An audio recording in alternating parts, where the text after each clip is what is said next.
कृष्ण जन्माष्टमी हिंदू सनातन धर्म का वह पावन पर्व है जिसे हम सब अत्यंत श्रद्धा, आस्था और उल्लास से मनाते हैं। यह कोई साधारण दिन नहीं होता, यह तो वह पवित्र रात्रि होती है जब स्वयं साक्षात श्रीहरि विष्णु ने श्री कृष्ण रूप में इस धरती पर अवतार लिया था, धर्म की रक्षा, अधर्म के विनाश और दोस्तों के उद्धार के लिए। शास्त्रों में वर्णित है कि यह शुभ घड़ी भाद्रपद मास की कृष्ण पक्ष की अष्टमी तिथि को आती है, जब रात्रि का घोर अंधकार रोहिणी नक्षत्र की मधुर छाव में लिपटा होता है। तभी व्रज की धरा पर कान्हा की किलकारी गूंजती है और यशोदा के आंगन में आनंद बरसता है। दोस्तों, इस वर्ष भी 2025 में जन्माष्टमी की तिथि को लेकर कुछ भ्रम बना हुआ है, लेकिन पंचांग के अनुसार इस बार यह अलौकिक पर्व 15 अगस्त को व्रत के रूप में मनाया जाएगा। वहीं 16 अगस्त की रात्रि 12:04 से 12:47 के मध्य भगवान श्री कृष्ण की आराधना और जन्म का उत्सव पूरे भक्तिभाव से मनाया जाएगा। वैष्णव संप्रदाय के अनुयायी जो नियमों में कठोर होते हैं, वे 16 अगस्त को उपवास रखकर रात्रि में श्री कृष्ण का जन्मोत्सव मनाएंगे। यह पर्व सिर्फ एक दिन का नहीं होता, यह तो वह अनुभूति है जिसमें बालक कृष्ण की लीला से लेकर यशोदा मैया की ममता, नंद बाबा की आशा, गोकुल के उल्लास और समस्त ब्रजवासियों की निस्वार्थ भक्ति की झलक मिलती है। अब अगर शुभ मुहूर्त की बात करें तो इस वर्ष श्री कृष्ण जन्मोत्सव 16 अगस्त शनिवार को पड़ रहा है। पूजन का श्रेष्ठ समय होगा रात्रि 12:04 से 12:47 तक। वहीं चंद्रोदय का समय रात 11:32 पर होगा। अष्टमी तिथि प्रारंभ होगी 15 अगस्त को रात्रि 11:49 से और समाप्त होगी 16 अगस्त को रात्रि 9:34 पर। रोहिणी नक्षत्र का आरंभ होगा 17 अगस्त को प्रातः 4:08 पर और समाप्ति होगी 18 अगस्त को प्रातः 3:17। यदि आप व्रत कर रहे हैं तो पारण यानी व्रत खोलने का समय 16 अगस्त को रात्रि 12:47 के बाद उपयुक्त होगा। जो भक्त चाहें वे 16 अगस्त की रात 9:34 के बाद भी व्रत खोल सकते हैं। अब एक अत्यंत महत्वपूर्ण बात, जन्माष्टमी के दिन ऐसे कई कार्य हैं जिन्हें हमें भूलकर भी नहीं करना चाहिए। इन नियमों का पालन करना केवल परंपरा नहीं, अपितु भक्ति की मर्यादा है, जो हमारे पुण्यों को संचित करती है और प्रभु की कृपा के पात्र बनाती है। साथियों, आगे बढ़ने से पहले आपसे एक छोटी सी प्रेम पूर्वक विनती है, इस वीडियो को कृपया अंत तक जरूर देखिएगा, एक भी पल मत छोड़िएगा, क्योंकि इसमें जो बातें बताई जा रही हैं, वो बहुत महत्वपूर्ण है।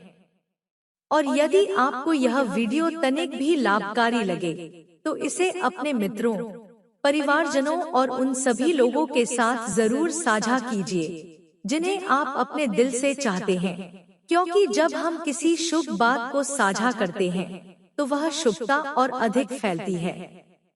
और हाँ दोस्तों, इस वीडियो को एक सच्चे मन से एक प्यारा सा लाइक अवश्य दीजिएगा, ताकि हमें भी यह एहसास हो कि हमारी सेवा आपके जीवन में कुछ सकारात्मक बदलाव ला रही है।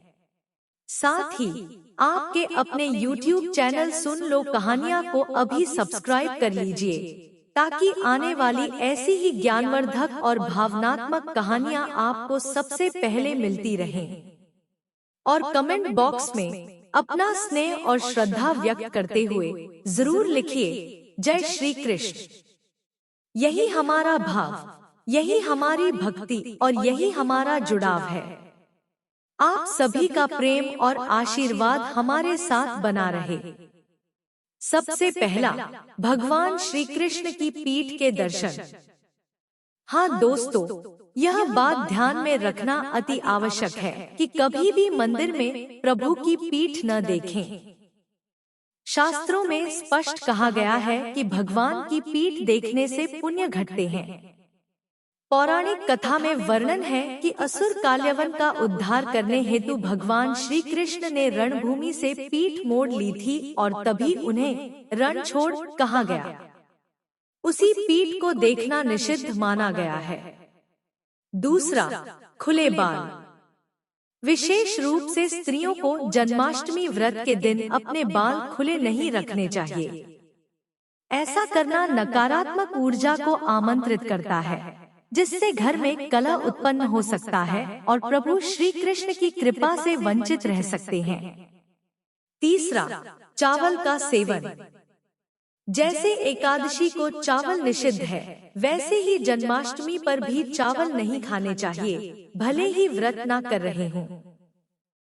चावल जल तत्व से जुड़ा है, जो इस तिथि पर दोषपूर्ण माना गया है। चौथा, तुलसी दल का तोड़ना। तुलसी भगवान श्री कृष्ण की अत्यंत प्रिय है, परंतु जन्माष्टमी के दिन तुलसी के पत्ते नहीं तोड़ने चाहिए। जो भी भक्त तुलसी दल अर्पित करना चाहें, वे एक दिन पूर्व ही उन्हें श्रद्धा से तोड़ लें। पांचवा, तामसिक भोजन का परित्याग। प्याज, लहसुन, मांस, मछली जैसे तामसिक पदार्थों का सेवन इस दिन महापाप के समान है। यह दिन ब्रह्मचर्य, शुद्ध आहार और सात्विकता का होता है। छठा, मुरझाए फूलों का प्रयोग।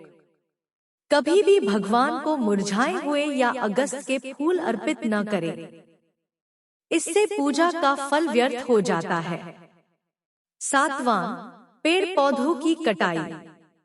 इस दिन किसी भी पेड़ पौधे को काटना अशुभ माना गया है। इसके विपरीत यदि इस दिन पौधारोपण किया जाए तो घर में सुख शांति का वास होता है। आठवां, मांस मदिरा का त्याग। यह दिन शरीर और आत्मा के शुद्धिकरण का है। इस दिन किसी भी प्रकार के नशे या मांसाहार का सेवन करना न केवल व्रत को निष्फल करता है, बल्कि जन्म कुंडली में राहु केतु का प्रभाव भी बढ़ाता है। नवां, रात्रि में सोना नहीं चाहिए, क्योंकि यह वही रात्रि है जब नंदलाल ने जन्म लिया था। इस रात्रि को जागरण कर, प्रभु का स्मरण कर, कीर्तन कर हम उनके स्वागत का पुण्य अर्जित करते हैं। दसवां, भोग के बिना भोजन न करें। पहले भगवान को भोग लगाएं, फिर स्वयं भोजन करें। विशेषतः जन्माष्टमी पर बिना भोग के भोजन करना बहुत बड़ा दोष माना गया है। 11वां, काले वस्त्र न पहने।